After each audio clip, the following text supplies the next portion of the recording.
قیادت آپ کے ذمے ہے کیونکہ قیادت کا تعلق ان لوگوں سے، اس صلاحیت سے ہے جو کتاب و سنت سے ملتی ہے۔ ایچ کالج والوں کی قیادت دیکھ لی ہم نے، جو ہو رہا ہے آپ کے سامنے۔ آپ کو اپنے آپ کو تیار کرنا ہے کہ آپ نے قیادت تک آنا، نمبر 1۔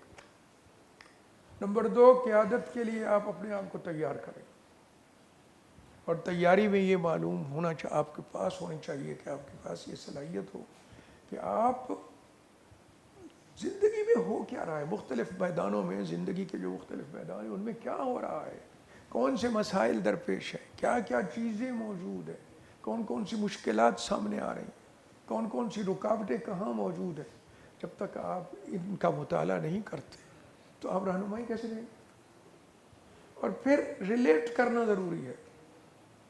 آج کل کی زندگی کے مسائل سارے وہ ہونے چاہیے، اور ان کو کتاب و سنت کے سامنے رکھ کے اور کتاب و سنت کی روشنی میں اس کا حل سمجھنا، یہ آپ کو کرنا چاہیے۔ میں اس لیے یہ بات یہاں کر رہا ہوں، ایک عام مدرسے والے شاید یہ بات نہ سمجھیں، آپ کا مدرسہ ماشاءاللہ بہت بہتر ہے اس معاملے میں کہ آپ کے یہاں اساتذہ بھی بہت پڑھے لکھے موجود ہیں، لائبریری کا آپ کا شغف ہے، جدید مسائل پہ بھی شاید گفتگو ہوتی رہتی ہے، آپ کا جو رسالہ نکلتا ہے اس پہ بھی یہ چیزیں آتی رہتی ہیں، آپ سے امید ہے کہ آپ دوسروں کے لیے مثال بنیں گے۔ تو یہ قیادت کا رول ہے جو ادا کرے، اس پہ مکتفی نہ ہو جائیں کہ بس جناب ہمیں تو وہی کچھ کرنا ہے جو ہم نے فلاں فلاں فلاں کو دیکھا ہے تو ہم پڑھا لیں گے، کہیں کسی مسجد میں ہم جا کے جمعہ پڑھا لیں گے وغیرہ وغیرہ۔ یہ بھی کریں، یہ بھی بڑے کام ہیں، دینی علوم کی تدریس سے بڑا کوئی کام نہیں۔ لیکن میں آپ کو سچ بتاتا ہوں کہ دینی علوم کی تدریس کے لیے بھی ضروری ہے کہ جدید معلومات ہونی چاہیے، یہ ضروری ہے۔ اس کے لیے اپنے آپ کو تیار کیجئے، اور مثال دینی نہیں چاہیے لیکن میں نے صرف اس لیے دے رہا ہوں تاکہ آپ کو پتہ چل جائے کہ یہ زندہ سامنے ہے۔ میں نے 8ویں میں جب اسکول میں 8ویں کا امتحان دیا، بورڈ کا تھا اس زمانے میں، تو بہت اچھے نمبر میرے آئے، اور میرے ٹیچر نے کہا کہ یار تیرے سائنس میں بڑے اچھے نمبر آئے تو ڈاکٹر بن۔ مجھے بھی بڑا اچھا لگا کہ ڈاکٹر بن جائے، بڑی عزت ہوتی ہے یہ وہ وغیرہ وغیرہ، پیسے بھی بہت ہیں۔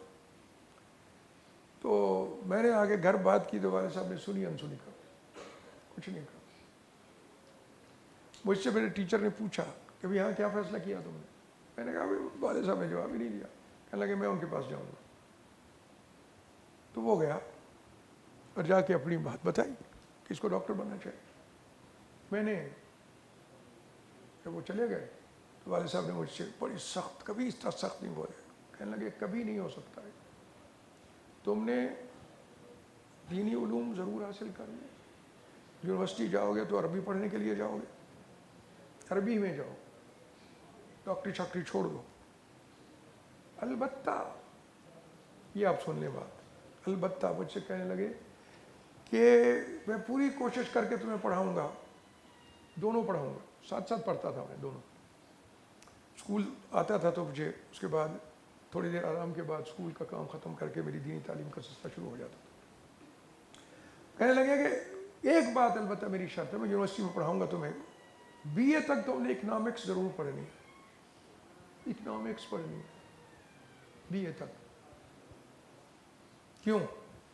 کہ ان کا خیال تھا کہ بھئی انسانی جو معاملات ہیں، علوم ہیں، ان میں سے یہ اتنا امپورٹنٹ ہے، اتنا ضروری ہے کہ اس کو اگر پتہ نہ ہو تو پتہ ہی نہیں چلے گا کہ بھئی معاشی میدان میں دینی رہنمائی کو کس طرح عام کرنا ہے اور کیسے جواب دینا ہے اور کیا کیا مسائل ہیں اور کس طرح کے مسائل ہو سکتے ہیں وغیرہ وغیرہ۔ پھر اور بھی انہوں نے کچھ مجھے تجویزیں دیں، فلاں کو عمل کرو، فلاں پہ عمل کرو، فلاں پہ عمل کرو۔ مجھے وہ لائبریری بنانے کا کہتے تھے کہ سائنسی علوم کے بارے میں مطالعہ کیا کرو جو کہ تمہیں مل جائے وغیرہ وغیرہ۔ تو یہ قیادت جو ہے نا، اس کے لیے اپنے آپ کو آپ تیار کریں۔ اللہ تبارک و تعالی ہمیں اس چیلنج پہ پورا اترنے کی توفیق عطا فرمائے۔